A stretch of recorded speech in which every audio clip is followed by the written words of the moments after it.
Yon, what's up mga Choy? Welcome back sa ating channel. So, for today's video, pag-usapan lang natin yung tempo, no? May lumalabas na tempo. Actually, matagal naman na yung mga tempo. Kasi yung tropa ko, nagpapalakad sa akin ng papel kung meron daw akong alam na naglalakad. Kasi nga, meron siyang napagtanungan na may slot daw. Pero bago yon, sa mga nagbabalak kumuha ng sasakyan, o sa mga may sasakyan na gustong ipasok yung unit nila sa Grab, sa InDrive or TNVS or TNC kahit sa anong player, wala pa pong available si LTFRB. So ito yung message ni LTFRB. Ayan, pakibasa na lang. Ayan yung message niya. So wala pang slot para sa ngayong 2025 as of February. So syempre tayo, maurira tayo. Nagtanong tayo sa LTFRB kung ano ba ibig sabihin ng Tempo PA. So ito yung sagot ni LTFRB. Ayan yung sagot niya. So wala daw pong nilalabas si LTFRB na temporary PA or CPC. So ayan, imiwas na lang daw sa mga fixers. So sabi ko, saan lang gagaling yun? So syempre, sabi niya sa mga fixers daw. So ang akin lang dun sa mga nagpakapagod para kumita ng pera, makaipon ng pera, no? Pwede naman kayo magpalakad. Pwede kayo magpalakad. Hindi ko sinasabing huwag kayo magpalakad.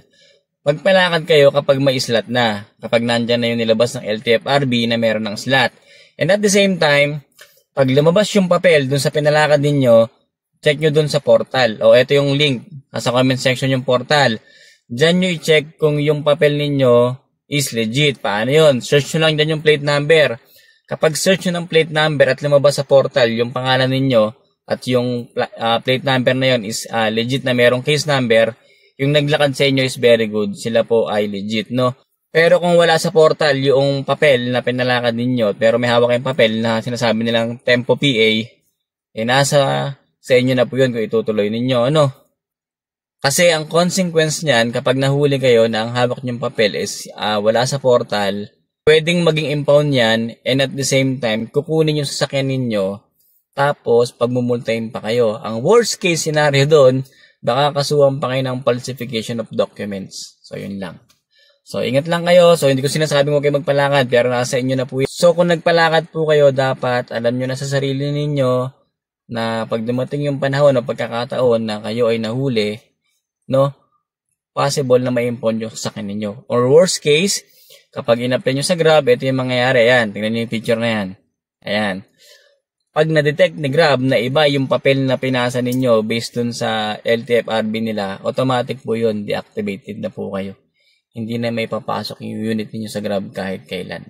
Kasi, na-detect nila na yung papel na ginamit mo is peke. So, yun lang. Sa mga nagpakapagod mag-ipon ng pera, isan yung iba nang ngungutang pa, naglo-loan pa sa mga kanilang company, pag-ingatan nyo yung pera ninyo, huwag nyo basta-basta paliparin. At masakit sa kalooban kapag nawalan. Yun lang at maraming salamat. Ingat.